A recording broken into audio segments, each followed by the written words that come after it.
Configuración avanzada de la BIOS. En el menú principal de la BIOS existe un epígrafe que según las clases de BIOS puede recibir los nombres de BIOS Features Setup o Advanced BIOS Features. Se trata de una opción de la BIOS que nos permite configurar parámetros muy importantes que condicionan el buen o mal funcionamiento del ordenador. Al igual que hicimos con la configuración de la estándar CMOS Setup, vamos a hacer un estudio comparativo entre una BIOS más clásica y una más moderna. Comenzaremos con la más clásica, que es la que nos enseñará más, pues la moderna es tan automática que apenas tenemos que actuar. Ahora vamos a ver el significado y la forma de configurar estos parámetros. CPU Internal Caché. Desde el Pentium 486 todos los microprocesadores llevan integrada dentro de la CPU la memoria caché. Esta es la memoria caché interna. Evidentemente debemos habilitarla, es decir, debemos elegir la opción Enable, es decir, Enabled. Por convenio, algunos términos en inglés se leerán de forma literal, ya que muchos alumnos quizás no sepan inglés. Si quisiéramos desactivarla, elegiríamos Disable, es decir, Disabled. External Caché. Se refiere a la memoria caché externa. Como esta memoria es una mejora del ordenador, la habilitaremos eligiendo Enabled. Quick Power on Self Test. Esta opción de la BIOS Features, si la habilitamos, forzamos a la BIOS para que el POST lo haga más rápido. Como el POST es ya de por sí muy rápido, y el acelerarlo pudiera ser motivo de que surja algún error, nosotros le elegiremos la opción Disabled, es decir, la deshabilitamos. Boot Sequence. La traducción literal significa secuencia de arranque. Esta opción nos permite elegir en qué orden la BIOS debe buscar el sistema operativo. Así, por ejemplo, si ponemos A, CD-ROM, C, la BIOS busca el sistema operativo primero en la unidad de disquetes A, después en el CD-ROM y finalmente en el disco duro C. Por ejemplo, en un portátil que normalmente no lleva disquetera, elegiríamos CD-ROM, C. Swap Floppy Drive. Esta opción nos permite intercambiar temporalmente el orden de las disqueteras A y B. Boot Up Numlock Status.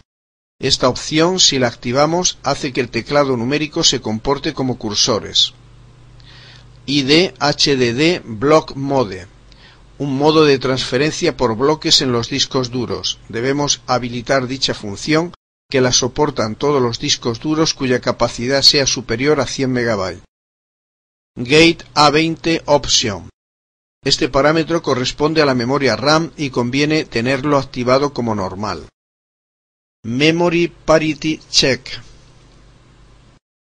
La habilitación de este parámetro verifica el bit de paridad de la memoria RAM. Tan solo debe habilitarse si la memoria RAM es con paridad, lo que en la actualidad no suele suceder. Por lo tanto, elegiremos la opción Disabled. Typematic Rate. Nos permite determinar el número de caracteres por segundo que aparecen cuando pulsamos una tecla por unos instantes sin soltarla. Security Option. Si elegimos dentro de este parámetro configurable la opción System, el equipo nos pedirá un password siempre que lo arranquemos. Si elegimos Setup, nos pedirá la contraseña solo para modificar el setup de la BIOS. Si elegimos Disabled, nunca nos pedirá la contraseña. ID Second Channel Control.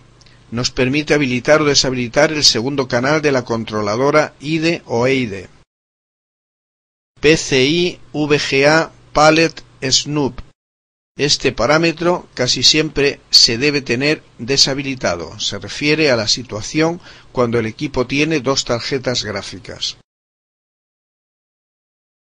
Video BIOS ROM Shadow. Si esta opción está habilitada, se copiará la BIOS de la tarjeta gráfica en la memoria RAM. Finalmente, las otras tres líneas que siguen se refieren a que se copian esas zonas de memoria ROM en la RAM. Ahora veamos cómo se configura la Advanced BIOS Features en la BIOS moderna de nuestro ordenador AMD Athlon XP. Como podemos observar, casi no hay opciones que configurar, tan solo la secuencia de arranque y la configuración del password.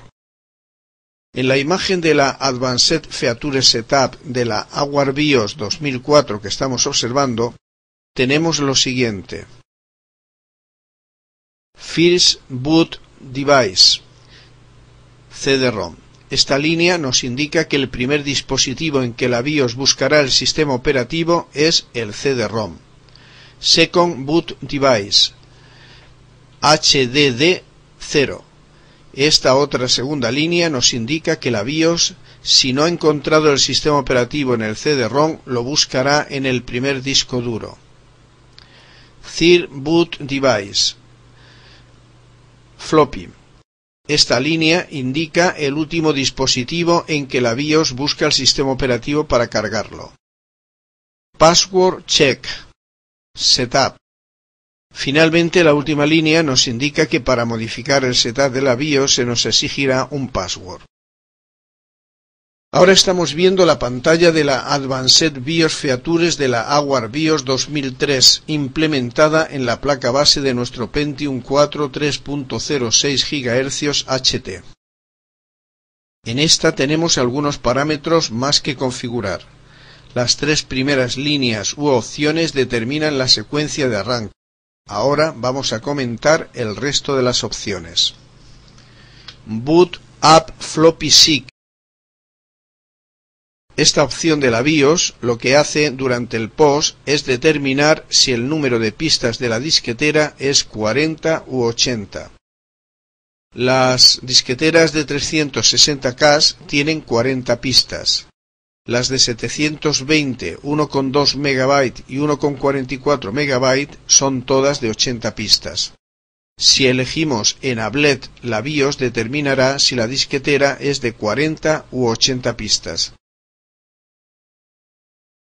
Como las que se utilizan actualmente son todas de 80, no merece la pena perder tiempo y por ello suele elegirse la opción Disabled. Password Check. Esta opción es idéntica a la Security Option ya explicada anteriormente. Nosotros tenemos configurado este parámetro con la opción Setup. Con esta configuración el sistema arrancará, pero no permitirá el acceso al setup de la BIOS si no introducimos correctamente el password. CPU Hyperthreading. Esta opción nos permite habilitar o deshabilitar el hyperthreading. Esta opción solo la podemos configurar si nuestra CPU posee la tecnología Hyperthreading o HT. En nuestro caso la tenemos habilitada ya que nuestro procesador es el Pentium 4 3.06 GHz HT. Las siglas HT significan Hyperthreading. Esta funcionalidad del Hyperthreading, como ya dijimos al estudiar los microprocesadores, tiene por fin permitir y facilitar el multiproceso. Flexible AGP8X. Esta opción nos permite elegir la velocidad del puerto AGP. Lo mejor es seleccionar la opción de configuración Auto. Init Display First. Con esta opción podemos elegir cuál es el primer puerto que queremos que aparezca en pantalla. El valor por defecto es el AGP.